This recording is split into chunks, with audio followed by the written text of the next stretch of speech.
Hey thoughts, welcome back to my channel. It's Rin. On the way in, go ahead, like, comment, and subscribe. It's the easiest and the freest way to support your girl, so go ahead, get to clicking below. I appreciate it. I appreciate you, specifically you. So right now, what I want to talk about is treating people from their containers. Have you ever been in a situation where, say for example, you give someone a gift and not that they even hate the gift, but they don't react the way that you expect them to react? It could simply be because their love language isn't receiving gifts. It could be simply that they would be more appreciative of acts of service, or they may be more appreciative of quality time and things like that. In my experience, even though I enjoy receiving gifts, it's not my love language. Honestly, it's the last of my love languages. Like that one was probably like 17% maybe, but my love language is acts of service and words of affirmation. So something that within my marriage that I think that we both had to learn about each other is how we receive things best. And so beyond love, that comes in many other buckets as well. So it can be in support and all kinds of things. So you could be thinking that you're being supportive to someone, but to them it's just like, this person is just not supporting me. But the thing is you may be supporting them for what you would want, but that doesn't mean that that's what they want or need out of support. So there could be a huge disconnect on how these items are received, and now you may be feeling like someone's being ungrateful when in actuality it's just not how they receive love. That doesn't come across to them as love. Even though they may see it as a kind gesture, it still isn't necessarily what they need. You can love someone how you want to be loved, but that doesn't mean that they're going to feel loved by you. Now, the moment that you turn that notch and start loving them in the ways that they receive love, you'll see the full difference in how they react to you, how they react to that love, because now it actually means something to them. And it's unfortunate because we as humans, there's so many different ways to love. There's so many different ways to show love, to show support, and all the things. So I want to give you guys some practical steps on how we can treat people and love people from their container, not yours. That's actually going to deepen the connections that you have, because it gives you a bit more depth to work with. Instead of just working from your own container only works for you, and then the people that also fall within that. But most of the time, the people that we operate within don't necessarily have the same containers that we do, especially when it comes to romantic situations. As I mentioned, I'm happier with words of affirmation or acts of service. So for me, instead of you buying me something, I would rather you help me clean the kitchen. You know, it could be really simple, where it's just like you really didn't have to do all of this, like these grand gestures. Even though they're nice, they don't mean anything to me, and they truly don't. So for me, you don't have to get me these grand gifts. Like, they're nice and all, but it's more than likely gonna sit on the counter, and then I don't want to feel guilted because I'm not using this gift that I didn't want in the first place.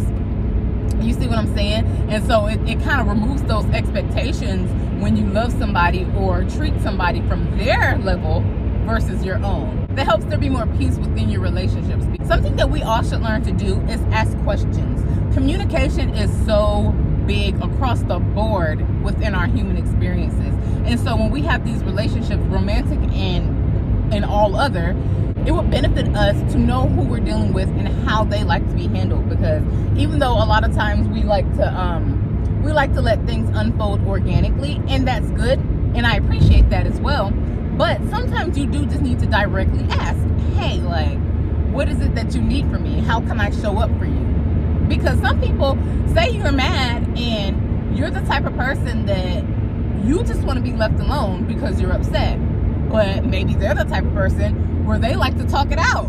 And it's just like, we're going to be bumping heads because I just want to be left alone and you want to talk. Now it's going to be received all kinds of wonky. Now we're both going to be in a weird energy simply because I just needed space for the moment, whereas you're not giving me the space to process. And there's nothing wrong with that, but it can cause more conflict than what's needed, because if we gave people what they needed, then we can remove ourselves from the situations, and then the outcomes could be more, it would just be more beneficial for all parties. This can blanket over many areas in our experiences. Beyond communication and directly asking how a person needs you to show up for them, because for me that's something that I do now, and it's something that I had to do even recently. If you guys check out my video about apologizing, and so I had apologized about something, and the person, honestly, they were upset that the way that I apologized, which to me made sense, because I was apologizing for what I've done. I was acknowledging, my part in it, and how things could be better. But they're like, I don't need to know how you need to do things better. Just apologize. And it's like, sorry.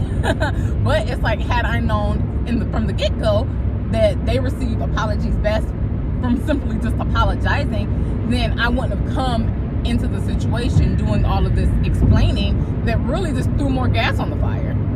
You know what I'm saying? So sometimes when we're in these melting pots with different people, we kind of have to be a chameleon and operate in what ways that is best for the collective. And I'm not saying that you have to change who you are, but when it comes to people that we love, who we have day-to-day experiences with, it makes more sense for us to be,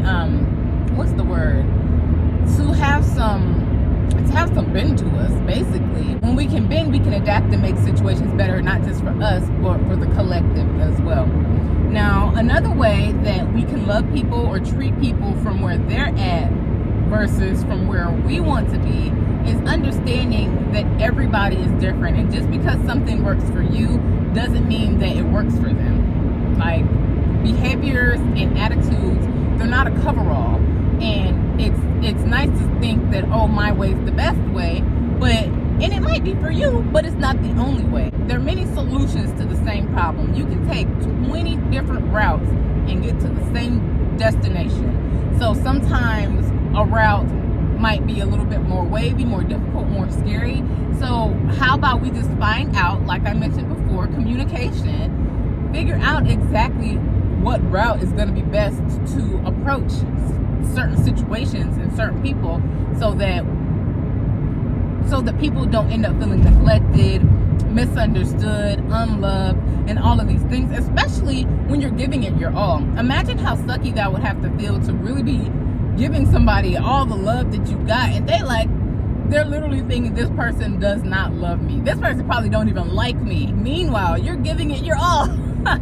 But if you just found out how they receive love, that tips the scale in your favor, because it's like, oh, well, if I just approach it this way, now they'll be able to receive all the love that I'm giving, because the love is there, but for some reason they're not receiving it. And so instead of thinking that they're being ungrateful or nothing's ever good enough and things like that, because that's something that I feel like happens a lot of times between, in relationship, where I've heard men say that women are never satisfied, and it's always something. But sometimes it's just that you're just doing what you want to do while they keep telling you what they need from you, and you just don't want to do it. And that's fine too. Those are just situations that maybe you should just remove yourself from, or understand that, okay, if I'm not willing to love them how they need to be loved, maybe I should, remove myself, so that I'm not feeling underappreciated, or I'm not putting up all these efforts and it's falling on deaf ears. Like, now I'm feeling away because nothing I do is ever good enough. We don't want anybody to feel like that. So if you have enough love and compassion for someone, you'll start to see the different ways that you can show up for them. Community is, like, within our human experience, there's so many different ways that we can show up for one another. And yes, we are all our own responsibilities, but sometimes we're matched up and we pick up different things from different people, and people do end up becoming supportive pieces in our lives. So just like a best friend, sometimes a best friend's more than just somebody to, go shopping with or go have fun with. Sometimes a best friend is somebody that you've shared all your secrets with.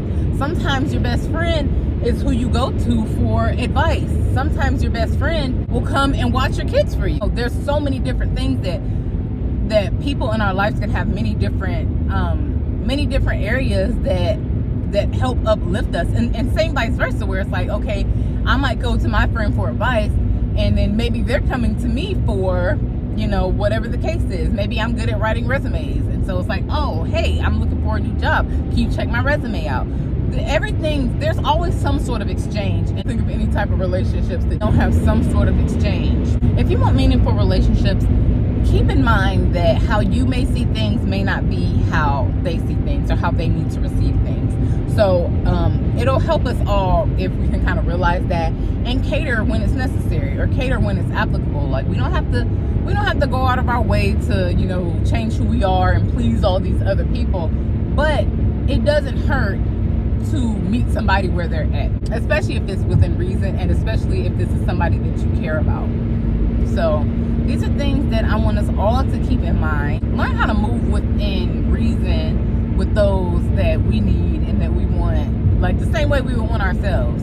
So those are my 2 tips on how to treat and love people from where they need, so that we have deeper connections within our experiences. So with that being said, if you made it to the end, go ahead, leave me some bubbles and some balloons and some bubbles. If you want a free resource, I have a free Goddess Glow Up guide in the description box. There you will find a resource that'll help you honestly dive deep into yourself, get some self-enchantment going on, and really kind of take a deep dive into yourself. You'll find that below in my stand store, along with other products that'll be able to assist you along your journey. So go ahead, check that out if you're looking to take a deep dive and become your next level self, because that's what we're doing around here. We're growing and glowing. So let's go ahead, check that out. If you forgot on the way in, it's okay, I forgive you, but go ahead, like, comment, and subscribe.